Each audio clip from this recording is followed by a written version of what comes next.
Welcome back to Sunday Supplement and a warm welcome back to John Cross, Riath, Al-Samarrai and Jack Rosser. Let's talk all things Manchester United now because, yep, they made it 3 wins, 3 Premier League wins on the spin for the first time.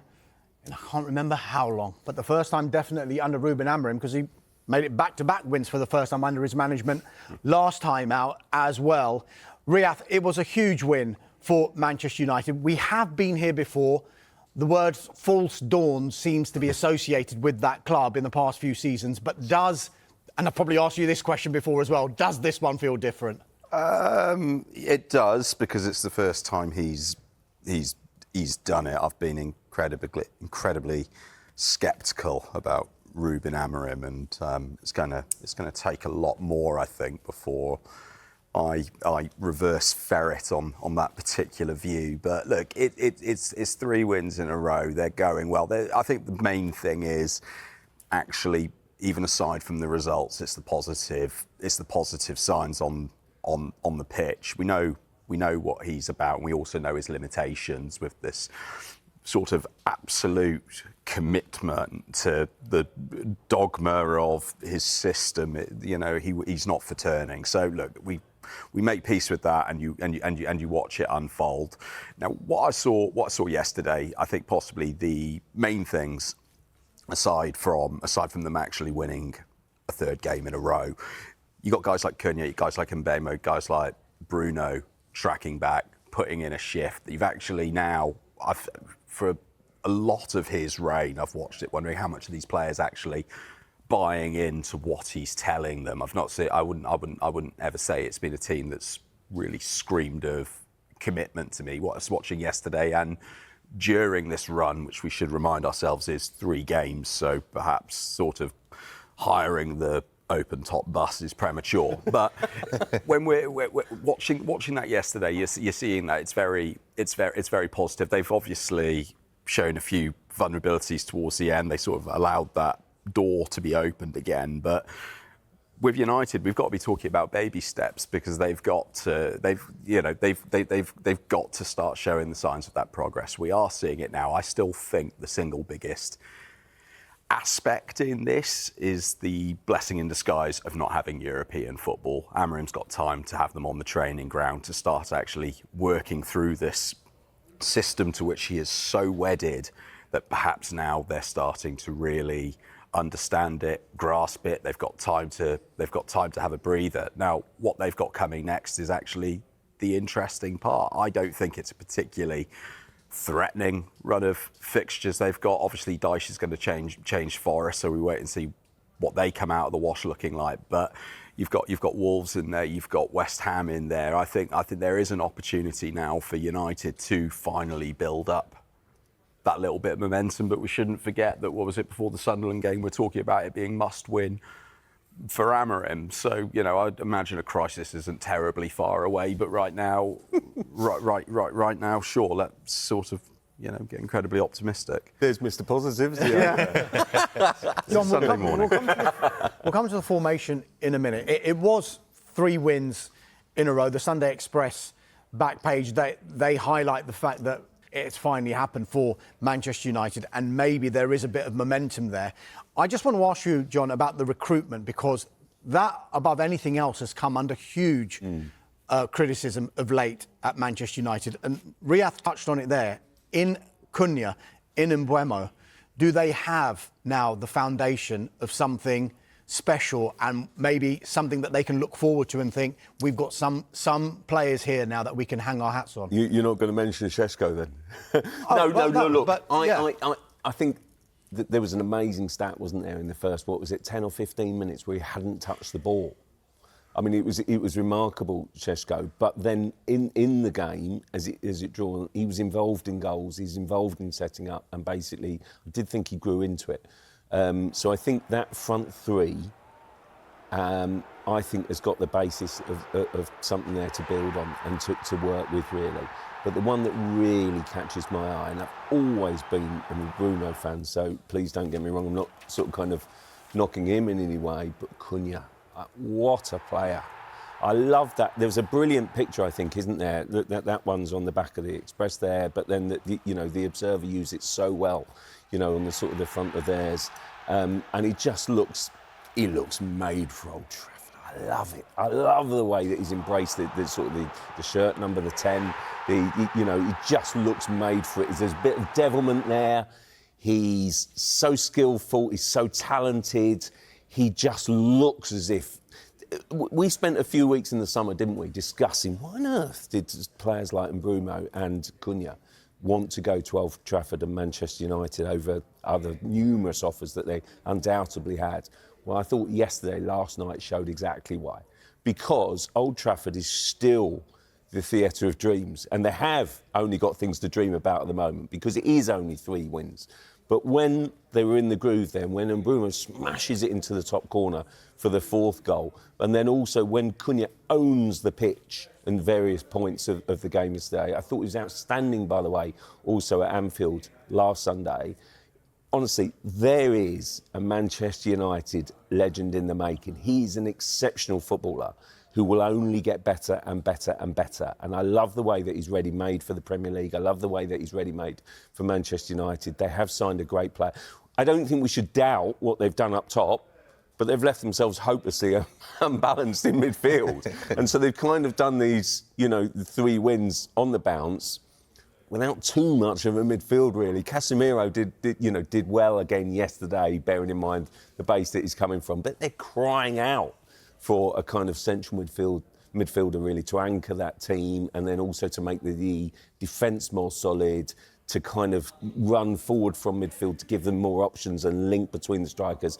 So they've gone all in on the strikers, but my word, they've signed a belter in. But isn't this the United problem, though? We're saying that because that issue with central midfield, we've seen it for about 4 windows now, and they go out and buy all of the toys, and they don't go and put it in the right position. So we can get incredibly excited about 3 wins in a row, but sometimes we can still look at it and say... transfers are about timing, aren't they? Yeah. Because if Cunha and Mbeumo become available at that time, and the budget may have to go on those players because he's pinpointed these players as the players to take them forward, sometimes it is a longer process. And I think most United fans have accepted that this is not a 1 or 2 window fix. No, of course you're right on that. When the player comes available at the right time, you take him. But we're all still looking at that team and saying, right, where's United's weakness? Well, it's right there in the middle of the pitch. Yeah.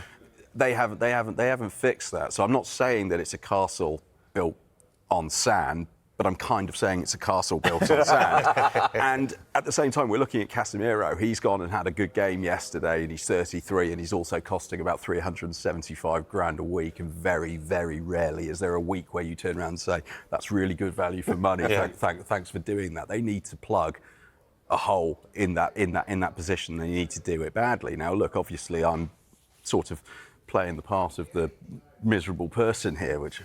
You do it quite well, Riath, if you don't mind me saying. Thank you very much, John. But I do look at that, and I think, you know what, if there is going to be another face plant into the wall, I don't feel too cavalier in predicting that there will be. I think we can trace which part of the pitch it's going to come to. So I'd look at it and I'd be inclined to temper a little bit of excitement.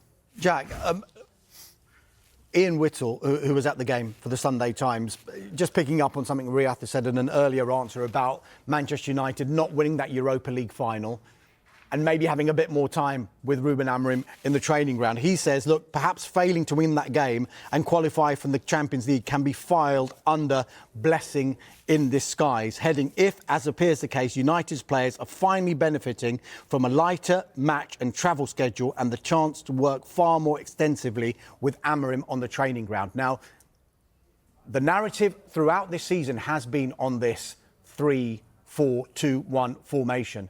When they've been winning, we've not really been talking about that formation. Do you still think, or do you think that it is a formation that can work? And the fact that they haven't got European football can only benefit Ruben Amorim on the training pitch with these players? Yeah, I think with the European football, we've seen it in the past, haven't we, where, was it Conte's Chelsea, I think, had a season without and did incredibly well.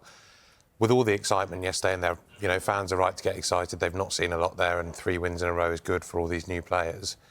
They're one of the biggest clubs in the country and they don't have any distractions. They should be winning these matches, really. Liverpool was a great one to go there and do, but they should be beating Sunderland, they should be beating Brighton. So it's good progress for them, but with no distractions, clear weeks, this is what we should be expecting from them, regardless of how awful they've been in recent years and how far they've got to go to get back to their normal standards. I think the system, we must have all said at one time that he's got to change it. But I do think there was that moment where everyone was expecting one more defeat and that's Amorim done. And Jim Ratcliffe has said quite a few daft things at times during his time at Man United, but came out and said he's our manager for 3 years. And it seems like the players have suddenly gone, oh, maybe we'll put some effort in. Because I don't think the system hadn't helped at times and it didn't suit the squad they had certainly last season.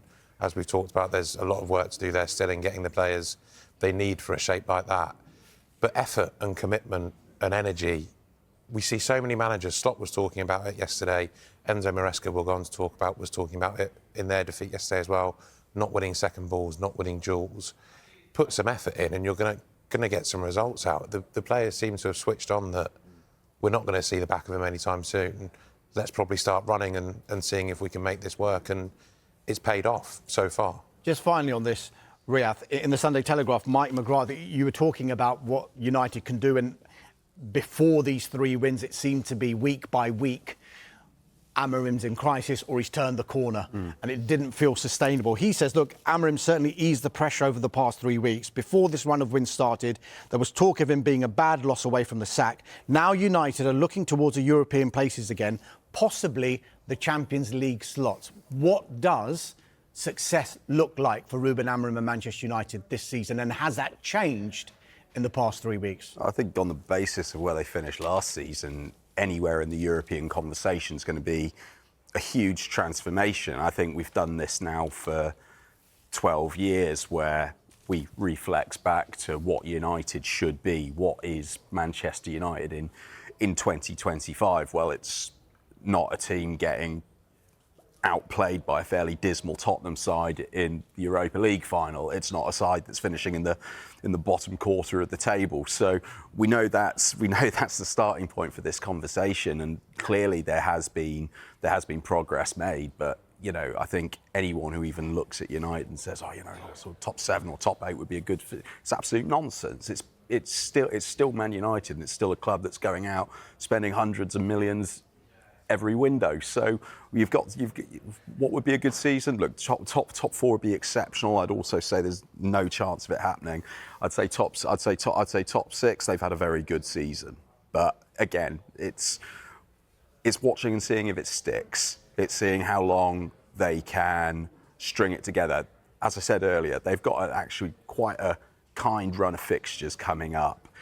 See what they do with a little bit of momentum, a little bit of confidence. Now that the pressure's off Amorim for the time being, this could be a time when he's really able to put a stamp on this side, because so far I've not seen it from him at all. John, you mentioned before about the recruitment and maybe they've left out the main areas that they needed to improve on in that midfield. In your paper in the Sunday Mirror, it says final bell. Amorim eye shock move for Bellingham, not Jude, but Job from Borussia Dortmund. Could he be a potential answer for United's perceived midfield problems? Well, he's certainly an exceptional player, and it's worth pointing out that actually he's had a much better midweek, in the Champions League, where he started and did well. So I think he's maybe one that should stay, I think, at Dortmund, and basically because I think that has been such a good learning platform for many a player, not just his brother as well, but he's a good player there. But I really feel as if United can get to next summer in fairly good shape, and should I admit here that I actually tipped them for top 4? That looks a little bit foolhardy, but who's laughing now? They're in the top 4, and would you believe it? I mean, look at the table; they're above Liverpool. I mean, it's incredible how football changes, and so it's all about results and momentum. But I do think if they can somehow get themselves into European places, get the budget going again, and then find themselves 2 outstanding midfield players to kind of complement that squad, to bolster that squad and really build on what they have, then I really feel as if the United have got something to build with there. I've been absolutely open about this. I don't like Amorim and his inflexibility about the system, but if he's absolutely wedded to that system, and he clearly is, the one thing he has to have are midfield reinforcements in the next 2 windows. So I do think he's right to sort of target that. I'm sure that United will be one of the many clubs queuing up for Elliot Anderson, who's, obviously, catching a lot of attention at the moment. But if they can do that, then I think then that, United can go places. I don't mind them signing strikers and forwards, unlike Riath and Killjoy. Because basically, why do we watch football? We watch football to be entertained. We watch football for great players, for excitement and for glory, and for players that will get you off your feet, off your seat really, and onto your feet really. I think it's great. And I love Cunha. I think Cunha is the epitome of that. And I think that Mbeumo, is a really talented player as well. If they can get Sesko firing as well, and I think there is potential there, I really do, then I think United, have got still a platform to build and go places this season. I really do.